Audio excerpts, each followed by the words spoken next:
Item ಯಾವುದೇ ಇರಲಿ try ಮಾಡಿ ಆಚಿ ಚಿಕನ್ ಮಸಾಲಾ.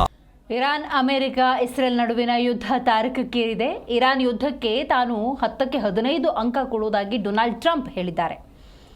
ಅಮೆರಿಕ ಈಗ ಅತ್ಯಂತ ಬಲಿಷ್ಠ ಸ್ಥಿತಿಯಲ್ಲಿದೆ ಅಂತ ಟ್ರಂಪ್ ಹೇಳಿಕೊಂಡಿದ್ದಾರೆ. ಅಮೆರಿಕದ ಮಿಲಿಟರಿಯ ಕಾರ್ಯಕ್ಷಮತೆಗೆ ಡೊನಾಲ್ಡ್ ಟ್ರಂಪ್ ಶ್ಲಾಘನೆ ವ್ಯಕ್ತಪಡಿಸಿದ್ದಾರೆ. ಕಡಿಮೆ ಅವಧಿಯಲ್ಲಿ ಕಾರ್ಯಾಚರಣೆ ತ್ವರಿತ ಪ್ರಗತಿಯನ್ನು ಸಾಧಿಸಿದೆ ಎನ್ನುವಂಥ ವಿಚಾರವನ್ನು ಪ್ರಸ್ತಾಪ ಮಾಡಿದ್ದಾರೆ. ಯುದ್ಧ ರಂಗದಲ್ಲಿನ ಪರಿಸ್ಥಿತಿ ನಿರೀಕ್ಷೆಗಿಂತ ಉತ್ತಮವಾಗಿದೆ ಎನ್ನುವಂಥ ವಿಚಾರವನ್ನು ತಿಳಿಸಿದ್ದಾರೆ ಅಮೆರಿಕ ಅಧ್ಯಕ್ಷ ಡೊನಾಲ್ಡ್ ಟ್ರಂಪ್.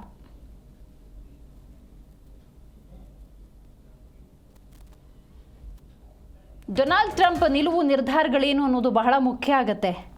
ಬಟ್ ಕಳೆದ 1 ವರ್ಷದ ಅವಧಿಯಲ್ಲಿ ನೀವು ಗಮನಿಸಬಹುದು ಯಾವ ರೀತಿ ಅಮೇರಿಕಾದ ಧೋರಣೆ ಅನ್ನೋದಿದೆ ಅನ್ನೋದನ್ನು ನಾವು ಸ್ಪಷ್ಟವಾಗಿ ಗಮನಿಸಬಹುದಾಗಿದೆ. ಅಂದರೆ ಸುತ್ತಮುತ್ತಲ ನೀವು ಯಮನ್ ಇರ್ಬೋದು, ವೆನೆಜುವೆಲಾ ಇರ್ಬೋದು, ಸೊಮಾಲಿಯಾ ಇರ್ಬೋದು, Syria, Palestine, Nigeria, Iraq, Iran ಎಲ್ಲ ದೇಶಗಳನ್ನು ತನ್ನ ವಶಕ್ಕೆ ಪಡೆದುಕೊಳ್ಳುವಂಥ ನಿರಂತರ ಪ್ರಯತ್ನಗಳು ನಡೀತಾ ಇದೆ. ಈಗ ಇರಾನ್ ನೋಡಿ ತಮ್ಮ ಪರಮೋಚ್ಚ ನಾಯಕ ಖಮೇನಿಯನ್ನು ಹತ್ಯೆ ಮಾಡಿದ ನಂತರದ ಸಂದರ್ಭದಲ್ಲಿ ಸಿಡಿದೇಳಿದೆ ಅಂತಲೇ ಹೇಳಬಹುದು. ಅಂದರೆ ಅದೊಂದು ರಾಷ್ಟ್ರವಾಗಿ ನೀವು ಕಂಡರೂ ಕೂಡ ಅಮೇರಿಕಾದಂಥ ದೈತ್ಯ ರಾಷ್ಟ್ರವನ್ನು ಯಾವ ರೀತಿ ಎದುರಿಸಬೇಕು ಅನ್ನುವಂಥ ನಿಟ್ಟಿನಲ್ಲಿ ತನ್ನದೇ ಆದಂತಹ ಪ್ರತಿದಾಳಿಗಳನ್ನು ಮಾಡ್ತಾನೇ ಇದೆ.